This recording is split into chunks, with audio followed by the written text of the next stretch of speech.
You just realized your business needed to hire someone yesterday. How can you find amazing candidates fast? Easy. Just use Indeed. Stop struggling to get your job post seen on other job sites. With Indeed sponsored jobs, your post jumps to the top of the page for your relevant candidates, so you can reach the people you want faster. According to Indeed data, sponsored jobs posted directly on Indeed have 45% more applications than non-sponsored jobs. Don't wait any longer. Speed up your hiring right now with Indeed. And listeners of this show will get a $75 sponsored job credit to get your jobs more visibility at Indeed.com/kidsandfamily. Just go to Indeed.com/kidsandfamily right now and support our show by saying you heard about Indeed on this podcast. Terms and conditions apply. Hiring? Indeed is all you need. Theater.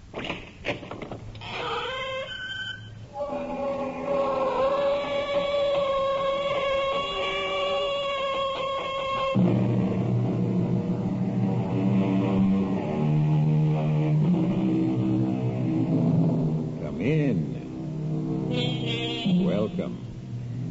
I'm E.G. Marshall.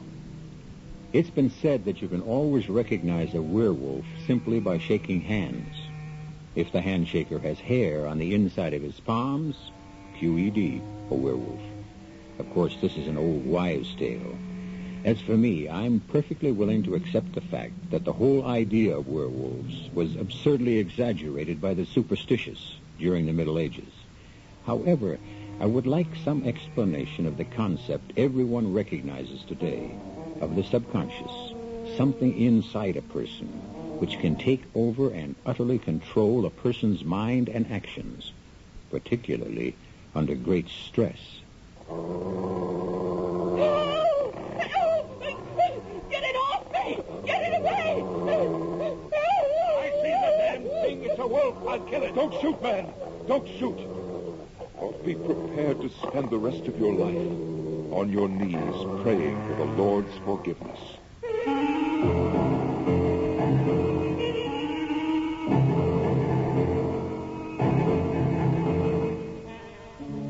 Our mystery drama, Night of the Howling Dog, was especially adapted from the classic by Algernon Blackwood for the Mystery Theater by Murray Burnett and stars Mason Adams and Norman Rose. On WABC.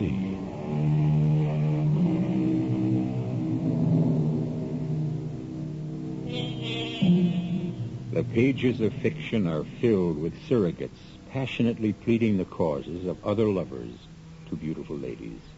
The characters of Cyrano de Bergerac, John Alden courting Patricia for Miles Standish, and the devil himself serenading the beautiful Margarita on behalf of Faust. These are only a few examples that come immediately to mind. However, I had never heard of a lover deputizing an animal to forward his suit until now. And to bring you this amazing story, I introduce an eyewitness. It's strange that as I approach the end of my years, I now find more people willing to believe the stories of my adventures with my employer, the famed psychologist of the occult, Duane Carter. When I was working so closely with Duane and writing down these excursions into the dark recesses of men's soul and minds, I found nothing but skeptics. Today, perhaps since we know more, we now realize there are still things we don't know. At any rate, let me start at the beginning of this incredible phenomenon. It all began when Duane and I said goodbye at London's Waterloo Station on a hot July day in 1912. Now, Ernie, we've got a full fall schedule, so you be sure and get plenty of rest. I want you to be raring to go when we meet in Stockholm on August 15th. Unless, of course, you should send for me sooner. Send for you? If I'm going to need you, Duane, then I'm hardly going to have a restful vacation. Nonsense. Both of us know the strange effects a stay in the wilderness can have on people who wear the trappings of civilization the rest of the year. Well, you were the one who prescribed getting back to nature as the prescription that straightened out Timothy Manning's life. If he hadn't come to consult you, he'd still be preaching in a pulpit, making his wife and daughter's lives miserable. But Timmy isn't the only member of your little party. Are you trying to sound a warning? If so, you'll have to be more specific. Well, I have nothing specific in mind. Just a feeling that will very probably turn out to be wrong. You go ahead and enjoy yourself, Ernie. And forget what I said. Duane must have known. The one thing I could not do was forget what he said. Duane Carter's whole reputation as a scientist was based on his uncanny sixth sense, an intuition that enabled him to handle cases too bizarre for other psychiatrists. So I was more than ordinarily alert as our boat approached the shore of the small island we'd chosen for our camp. Easy there, Ernie. Peter, lend Ernie a hand and we'll pull the cutter further up the beach. Then unload, and the ladies will see to the tents and other supplies. This is the life. Room for body and mind. Just the place for a man to refuel his soul. And how does a man go about doing that, Reverend? I'll let Peter Sangre answer that. Peter, here's a perfect opportunity for you to show Ernie how much you've learned since you started studying with me. There'll be time enough for theology lessons later, Dad. Right now, Peter could be very useful in giving Mother and me a hand with some of these supplies. Oh, I'll be happy to, any time at all. I'm always very happy to help you, Miss Manning. Peter Sangre was a young Canadian studying for the ministry under the Reverend Manning's tutelage. He'd been staying with the family back in New York, and it was obvious that he'd been smitten by the laughing eyes of Joan Manning. So obvious that it was sometimes embarrassing to watch the depth of yearning in his eyes. This was painfully evident the first night when Peter, Joan, and I joined forces exploring our island.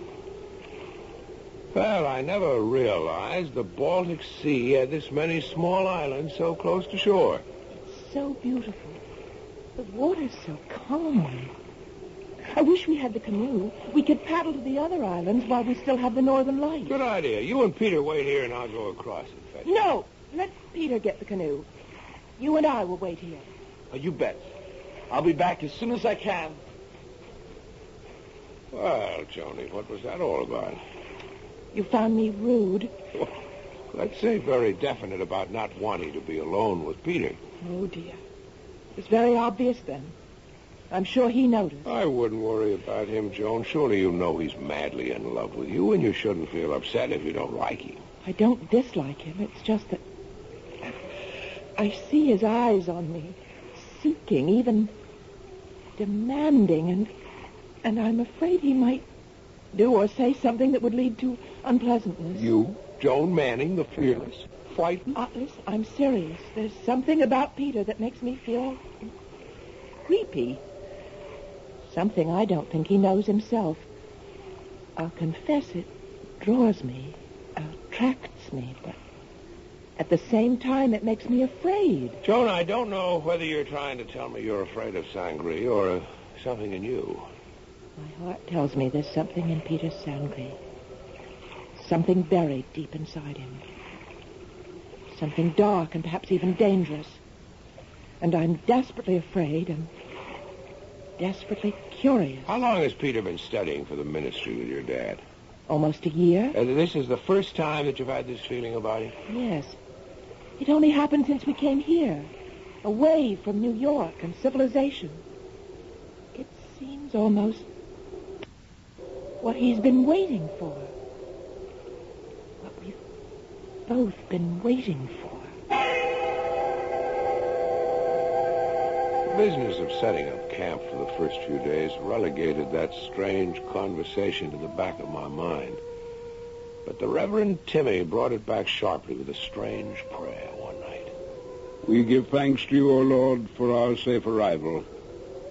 We also give thanks for our excellent health and pray this may continue for all of us, and the weather be fair, the fish be plentiful, and that nothing from the kingdom of darkness nor any evil thing disturb our nighttime tranquility. Daddy, what brought that on? Just a thought, Joan. It came into my mind, and I let the Lord know of it. Reverend, I don't think we should put thoughts like that in the Lord's mind. I think I can explain, Mr. Simpson. For you, Peter? Yes, sir. You see, I don't know if any of the others felt it. But I know that I sense something. Some presence here on the island with us. But that's impossible. Our exploration showed there were two things lacking on our little island. Fresh water and animals. I didn't say anything about an animal, Joan. I said a presence. Now, come, children. Perhaps my prayer was out of place. Let's all be off to our tents and a good night's rest.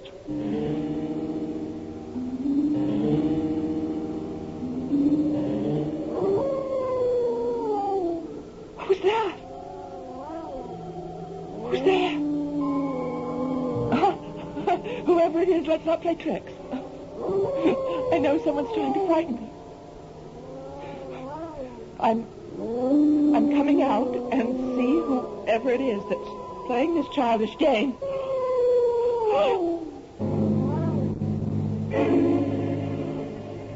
Joan, I'm really sorry about that prayer last night. It obviously upset you and made you dream about some animal or other growling around your tent. I tell you, I distinctly heard the howling of a dog.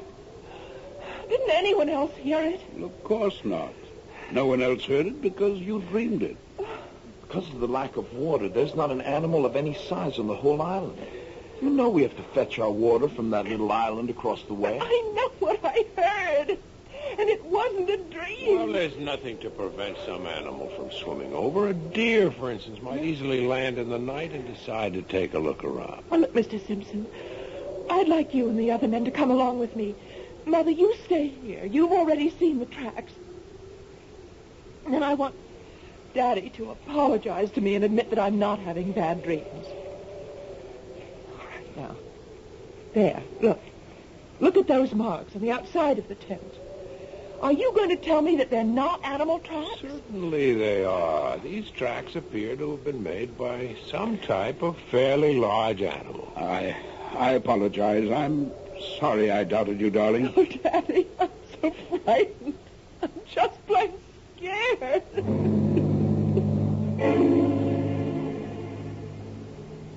Mr. Simpson, look here. Look at these marks. That brute must have been scratching around my tent, too. Certainly looks that way. These are the same marks. Did you hear anything? Not me. Since I've come here, I sleep like a log. Reverend, would you come over here to Peter's tent for a minute? Coming, Simpson. It's really strange. I wonder if Mrs. Manning heard anything. After all, her tent is right next to Jones. Timmy, what do you make of those tracks? Looks like an animal, right enough. Tell you what I'd appreciate, Simpson, if you don't mind. Well, I'm here to help. Why don't you take Joan out for the day? On a hike or in the canoe and see if you can calm her down.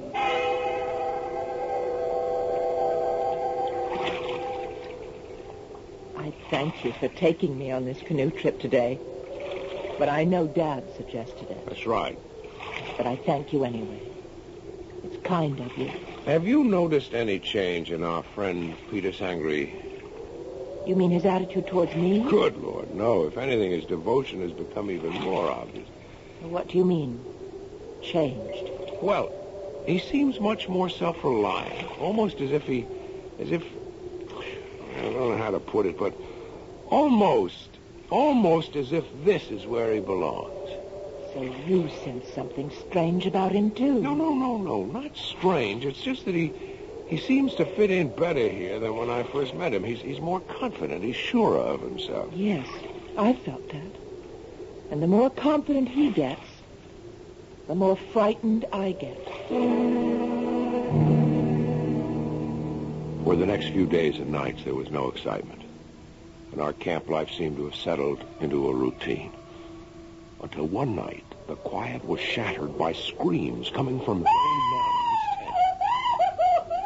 tent. Johnny! Hang on, Johnny, we're coming! Joan! Are you all right? Something touched me! Something touched me! I felt it through the tent. What's she saying, Ernest? Daddy. The same growling and scratching as before. And there was a great tearing blow, and the tent was ripped open right next to my face. Oh, your tent. No doubt about that, Reverend. You can see the gap where the thing or whatever it is ripped right through. That dog again. We must do something. First thing to do is to get over to the stockade and get a fire going. What's going on? I brought my rifle. If it's that animal again, let me handle it. Now, come on, Peter. Help me start a fire. What in the world do you think it is, Mr. Simpson? It surely can't be a dog. It can't be very far away. We'll organize a hunt at once, this very minute. Now, slow down, Reverend. Action, Ernie. Any action to stop panic.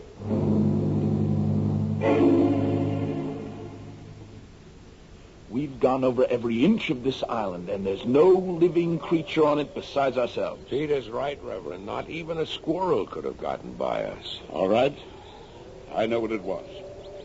A dog from one of the farms on the larger island. A dog that's turned wild. It was attracted by our fires and the smell of food, and now it's gone back to where it came from. That's what it was. Oh, Daddy, you don't really believe what you just said? You can't believe that. You just can't.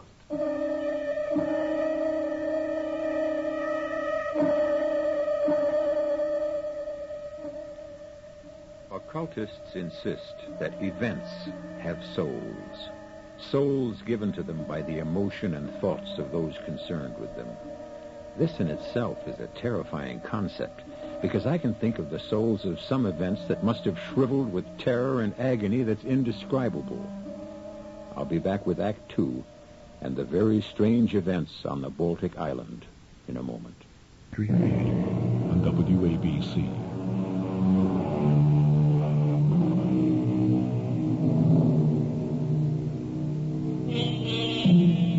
The virtues of life and vacations in the untrammeled wilderness have long been extolled in song and story. We've all longed for the starry nights with the wind sighing softly through the friendly branches of the protecting trees. But nature also has a savage side, and sometimes a trip to the wilderness can bring out whatever primitive savage lurks within us. I hate the rain, especially when I'm in the woods. I thought you could use today to catch up on your studying, Peter. Reverend says I'll pass my exams with flying colors and become a full-fledged minister in the fall. Well, Timmy should know. He should know more about his own daughter, too. What? What does that mean? Oh, nothing. I guess we're all upset by what's happened with Joan. Well, of course we are, but I don't understand what you meant about Joan's father. Forget it. I'm sorry I said it. I just wish one of us would be able to track down that dog, or whatever it is, that's gotten Joan in such a state. She should be all right with her mother. You know that she's moved into Mrs. Manning's tent now, and there should be no more nonsense. Nonsense? Is that what you think is so frightening for Joan? Maybe you should join forces with her father. I had no trouble going to sleep after my rather strange conversation with young Sangree, but suddenly I found myself wide awake. I jumped from dead sleep to absolute wakefulness in a single instant. The rain had stopped. I went outside and sniffed the delicious clean air. A pallid half-moon just sinking into the sea threw a spectral light between the trees. And then, just 20 feet away across the paths, I saw a head thrust round the edge of Peter Sangree's tent. The head of an animal. An animal that had the appearance of no animal I'd ever seen before.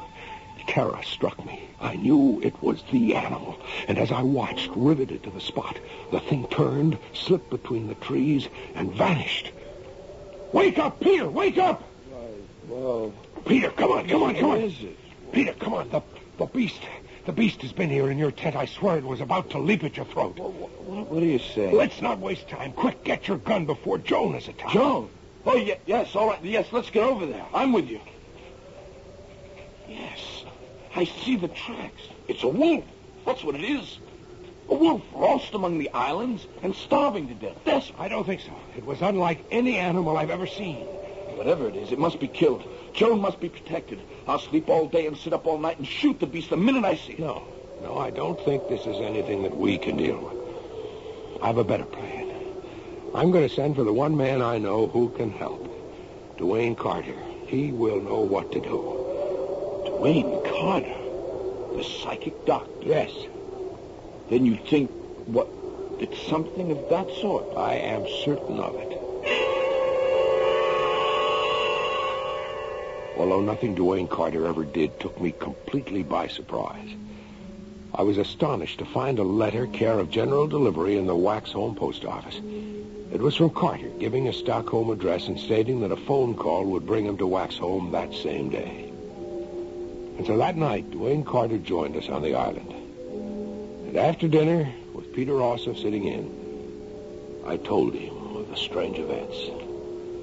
You did well to send for me, Ernie. What we have to deal with here is a werewolf. A werewolf?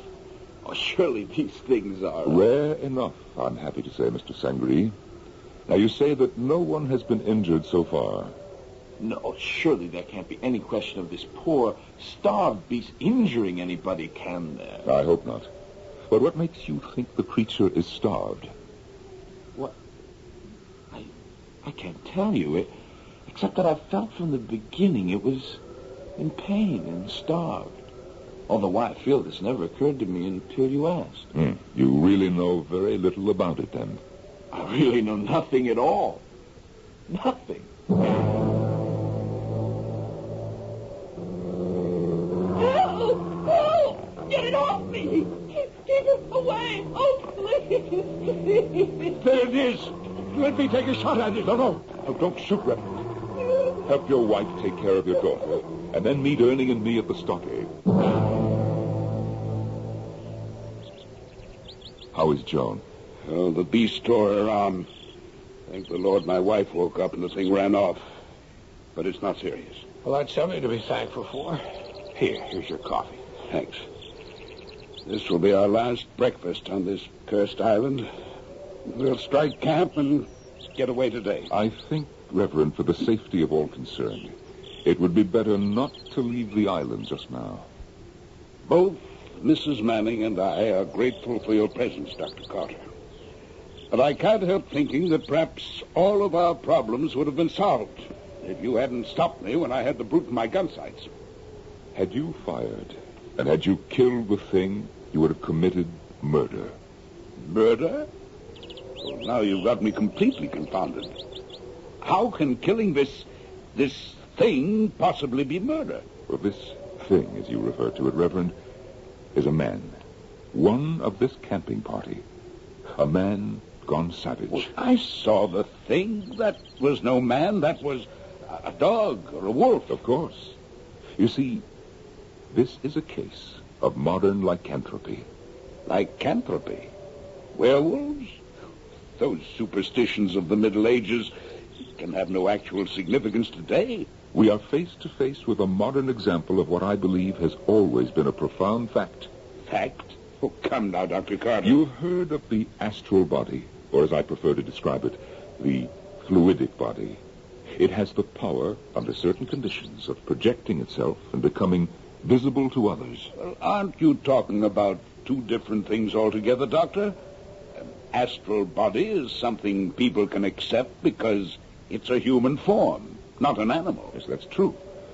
But the fluidic body can assume forms other than human.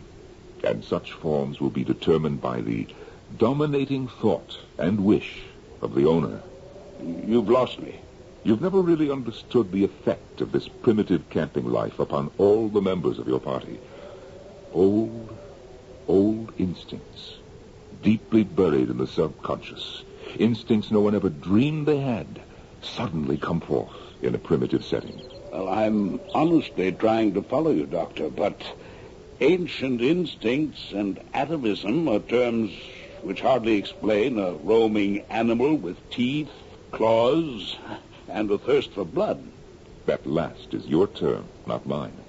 But it's a very exact one. I would say that what we have here is an animal that's impelled to bathe in the very heart's blood of the one it desires. And if I didn't know your reputation, I'd say you have a very strange way of reassuring people. fear is rooted in ignorance.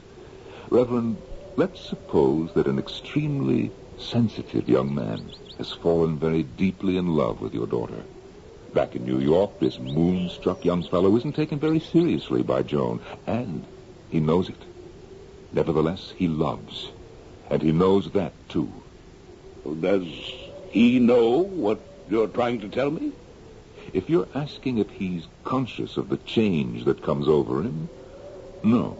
Oh, but I still refuse Reverend, surely you don't question the violence that's in all mankind. It lurks underneath the surface. And here, on this island, where we shed the trappings of civilization, he feels strong and free. And the feelings of love he's been suppressing back in New York batter at his consciousness, determined to force their way to the surface. And at night, when he sleeps and his mind is relaxed, he dreams. The beast that ripped Joan's arm was no dream. Granted, but this wild force within him becomes fierce and savage when he sleeps, and his frustration turns into half devotion, half beast. And that is the form that his astral body might well assume. Well, if I grant these wild assumptions, why should I feel easier in my mind? But if you realize that this transformation isn't deliberate, then you can also understand that, well, that it is not necessarily evil. You say that to me after seeing Joan's arm? I tell you that this werewolf is no more than the passionate and fierce instincts of a man, frustrated by day, looking by night for his mate. That night, we built the largest campfire we'd ever had. And all of us retired early. However, Reverend Timothy, Duane, and I had agreed to meet in Duane's tent. I'm going to open the tent flap now. Keep your voices down and strike no matches. Reverend, is the camp asleep? Well, Peter is. I can't answer for the women. I think they're sitting up. That may be for the best. Could you fill me in on what we're supposed to be watching for? Is it an animal? Report the least sound to me, and do nothing on your own. Nothing. You understand? Right. All right. Shh. Something out there? I'm not sure. Now listen, you stay here. I'll let you know. Timmy and I sat alone for a few minutes, but the good Reverend was restless. I don't much care for this waiting game with you and Carter, but he wouldn't hear of me staying with my family. He said it might prevent something happening. He knows. You must trust him. Well, it's either this astral body or double business, as he calls it, or else it's possession, as described in the Bible. But I'm sure of one thing. Whatever it is, it's bad. And I brought my rifle. You brought your rifle, but Duane said... And my Bible. Well, one is useless in this situation, and the other is dangerous. The only way we can win in this game is to do what Duane tells us. That's the safest way, believe me. I'm warning you, Ernie. If anything happens to Joan tonight, I'll shoot first and pray afterwards. Now, what the devil is Carter up to? Sneaking around Peter's tent and making gestures. He looks weird, disappearing in and out of the fog. I think Just wait, as he told us. Remember, he has the knowledge that we both lack. Well, he seems to be coming back now. Yes, he's heading this way. Peter is in a very deep sleep. His condition is almost cataleptic. Which means, Doctor? The fluidic body may be released at any moment. Now, I've taken steps to imprison it in the tent. It can't get out until I permit it. Be alert for any signs of movement now. I'd better hold on to my rifle. Reverend, I told you there is to be no shooting unless you want a murder. Anything done to the double acts by repercussion on the physical body of the man himself. Now, you better take the cartridges out of that rifle now. All right, Doctor. But I hope and pray you know what you're doing. It was with poor grace that Timmy slipped the cartridges out of his rifle. And then all three of us sat and waited for whatever was to come. It seemed hours, but in reality it was only a few minutes before we heard it. That's Peter's tent shaking like that, Doctor. It's trying to get out. I hear it. All right, Reverend. Quickly, the women's tent. All right. I'll take my rifle just in case. I can always use it as a club. I urge you, Reverend, to be careful what you do, because I told you this case is complicated, and it's my belief that your daughter and Peter are made for each other, and I think she knows it every bit as much as he does.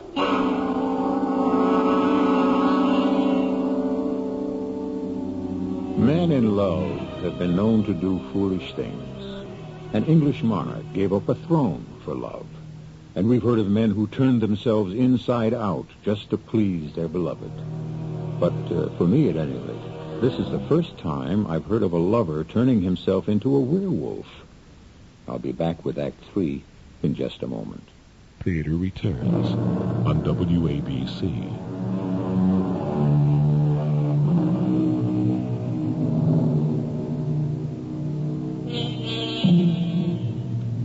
Statistically, there are more people who claim to have sighted UFOs than there are those who claim to have seen ghosts. But the lowest of all in number are those who claim to have experienced the numbing terror of having come face to face with a werewolf. Come along with me now as we share that experience with one of the few who have seen and dealt with that dread creature. From where Duane and I stood, it was less than 20 feet to Peter Sangre's tent. And although the wind had freshened considerably, it wasn't the wind that was making the canvas of his tent swell and shake. That shaking was caused by something inside the tent trying to get out. The hair on the nape of my neck rose. As we approached the tent, Duane held up his hand. Ernie, I want you to see it before I release it, so that if anything untoward should happen, you may be able to deal with it without me. But, Duane, you reassured the Reverend. You said that if Ernie, you know that we're dealing with tremendous forces that are still only partially understood. What do you want me to do? Well, as we approach the tent, I want you to kneel down and tell me what you see when I hold the flap back. All right. There's something in there, all right. But you must be able to see it and describe it before I'll chance releasing it. As my eyes became accustomed to the dim interior of the tent, I could make out Sangre's form lying under the blankets, while over him and around him flew a dark mass. All I could make out was a pointed muzzle and sharp ears plainly visible against the sides of the tent, and I also caught an occasional gleam of fiery eyes and white fangs. There's nothing to fear. I told you that before. How are you holding that thing there? There are some things I don't think you should know, Ernie. But I'll only tell you that it has to do with electrical impulses from the mind. You see, we all emanate a certain amount of electricity. And, well, just think of it as brain waves. Now, step back a little now, because I'm going to release it. What'll it do? Hopefully it will listen to me, and I will be able to guide it. And if it doesn't? We'll cross that bridge if and when we come to it. Now, step back. Keep your eyes fixed on the tent flap. Ernie, watch closely. And then I saw it. An animal. Neck and muzzle thrust forward. An animal about the size of a calf, leaner than a mastiff. And yet, Peter was easily recognizable. It was the head of an animal. But the face, it was Peter Sangre. Sangre, in his werewolf double. What do we do now? Well, I'll try to speak with him. Sangre, Peter Sangre, do you recognize me? Do you realize what it is that you really desire when you assume this form? Sangre, you must listen to me. Good Lord, Duane, can that be? Of course. A mating call. You shouldn't be surprised. It is probably Joan. You must remember she practically told you that she was afraid of something deep down in her. But she's not... The only salvation for both Joan and Peter is for me to lead Sangri's double to the object for which it yearns. Listen, that's coming from across the lagoon. Duane, Peter's double, a werewolf. He's gone. Although my eyes had been fixed upon the animal in front of the tent, somehow it disappeared.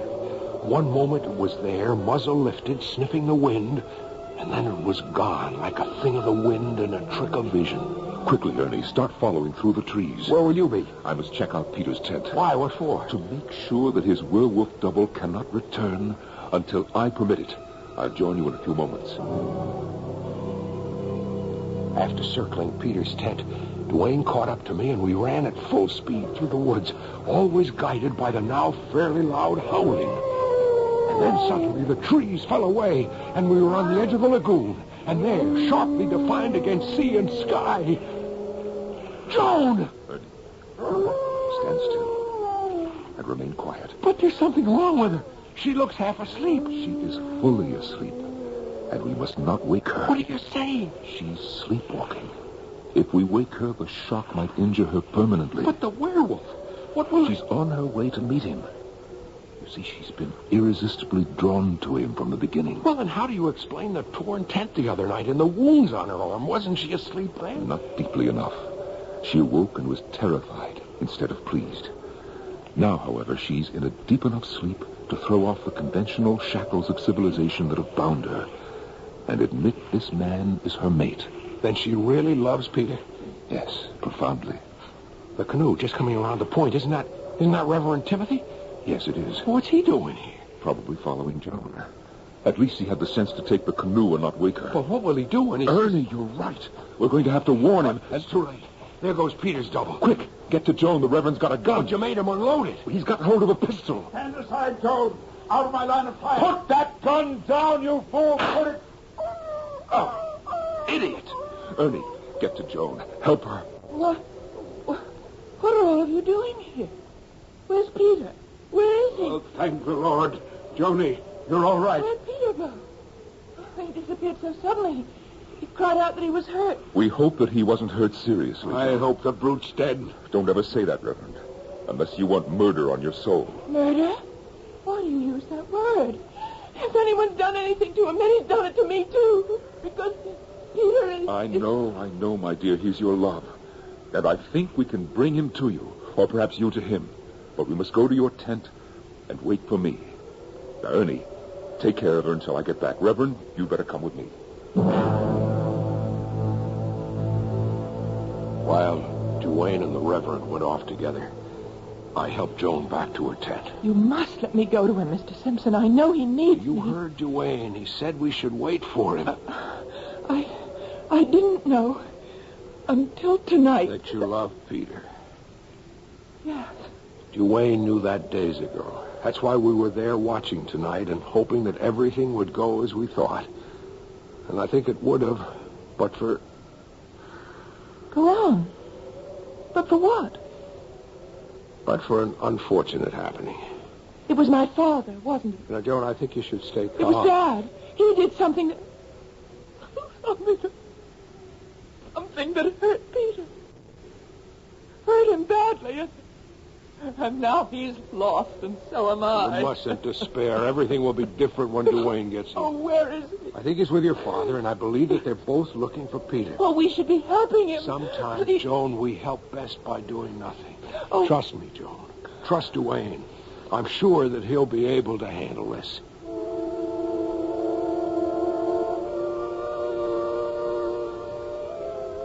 Reverend, pray that we're in time to help Peter's double return to Peter's physical body. Will that help, Joan? I think so.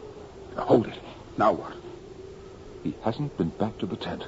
Excuse me just a moment. What are you doing? Arranging it so that if Peter's double does make it back here, he can get into the tent and back into Peter's body. More of your mumbo-jumbo. I'm trying to save a life you almost snuffed out. I saved my daughter's life. Her life was never in danger. I saw that beast throw itself at my Joan. I hadn't fired when I did. You would have seen a miracle. A transformation in that beast and in your daughter. Dr. Carter. I know your reputation, Reverend, but... I think we should stop quarreling. Both of us want the same thing. And this isn't doing either Joan or Peter any good. Now, I'm going to need your help. You know I'll do anything I can. All right. But what I'm going to ask you to do, Reverend, will go against your every instinct. I'm going to ask for your belief, Reverend. In what? In the fact that the double you saw, the werewolf, if you like, meant your daughter no harm. And above all, the fact that he must return to Peter's physical body. Why do you need my help for that? Because you shot him. And although I know he meant Joan no harm, I also know that Sangri must possess other instincts of the wolf, and those instincts will be crying for revenge. Are you telling me that I'm not telling you anything, Reverend. I'm asking you to serve as a stalking horse, to bring Peter within reach. And then, to believe that I can handle it.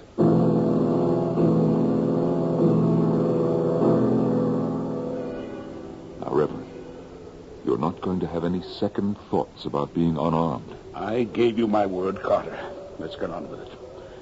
You go fetch Ernest. I'll be all right in that short time. I'm sure the Lord is watching over me. Let's hope he's watching over all of us.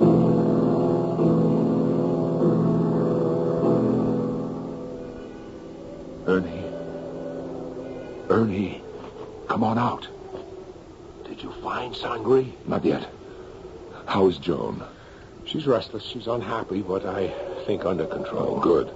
Now, I think Peter knows the Reverend fired the shot that hurt him and is trailing him to get revenge. I've got the Reverend standing on a promontory over there. If the werewolf comes, I think I can gain control over him and get him back into Peter's body. I hope so. For all our sakes, I hope so. Peter! Oh, Peter, where are you? Joan, come back here. Let her go. We'll follow her. She'll lead us to him. Carter! Did you hear it? We're coming, Reverend. Hold on. No! Peter! Oh, Peter! Peter, I love you! I love you.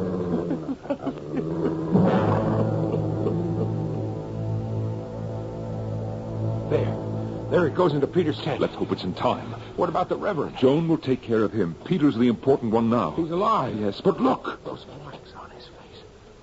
Are they gunshot wounds? They are. The Reverend aimed well. The shots went through his cheeks. Oh, he'll carry the scars for the rest of his life. It was Joan who stopped him. Joan's voice and his love for her. I'm not sure that I would have been able to head him off. I've been hurt. My face. It burns. You're going to be just fine. Peter, my love. Joan, you're not frightened of me? Of course not. At first I was. I didn't really understand. But now I know that I belong with you. And I'll be with you, always. My face. Don't touch it. Joan, you bathe the wounds with clean water, and they'll heal naturally. Of course. And, Dr. Carter, thank you. Ernest, I think we're superfluous around here now. Right, Joan? That's right. Dr. Carter, my father has more need of you now than either Peter or I.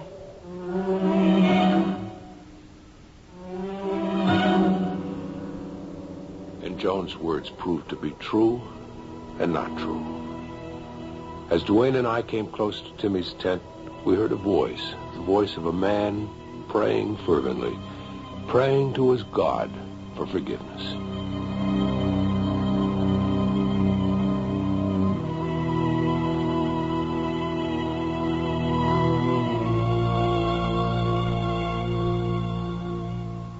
So, this tale of a man who unconsciously used a werewolf to further his love's ambitions ended happily.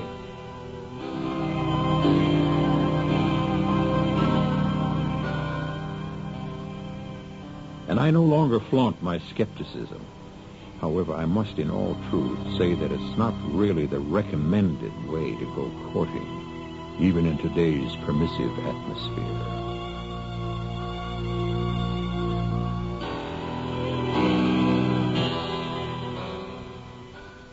be back shortly.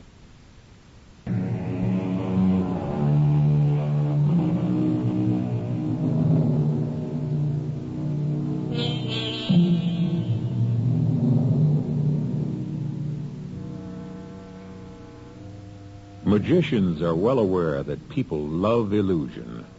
They want to be fooled. I wonder if any of the great magicians ever wondered why there's such a universal love for magical tricks that seem utterly beyond belief.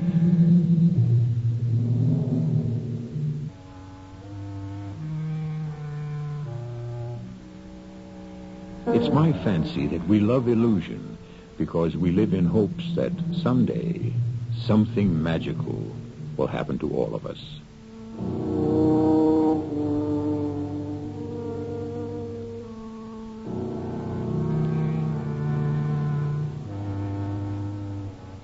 Our cast included Mason Adams, Norman Rose, Marion Seldes, Christopher Tabori, and Guy Sorrell. The entire production was under the direction of Hyman Brown. All you skiers, how would you like to receive 2 free ski passes? No catches. Mast Hope is simply exposing you to the fun and beauty of their resort. This is an incredible resort bordering New York, New Jersey, and Pennsylvania, right on the upper Delaware River, only 95 miles from New York City. Mast Hope's resort community offers ice skating, tobogganing, babysitting, children's theater, horseback riding, hay rides, snowmobiling, and, of course, cross-country and downhill skiing. So if you're a skier or you'd like to become a skier and would like to receive 2 free passes with no catches, call 1-800-922-8422 or 717-685-4821. They feature one of the longest double chairs in the Poconos, 100% snowmaking, night skiing, and an excellent ski school to teach every member of your family. There are no excuses not to take advantage of this offer, an opportunity for 2 to ski for free. Call right now and receive 2 free lift tickets to this beautiful ski resort. 1-800-922-8422 or 717-685-4821. This is E.G. Marshall inviting you to return to our Mystery Theater for another adventure in the macabre. Until next time, pleasant dreams.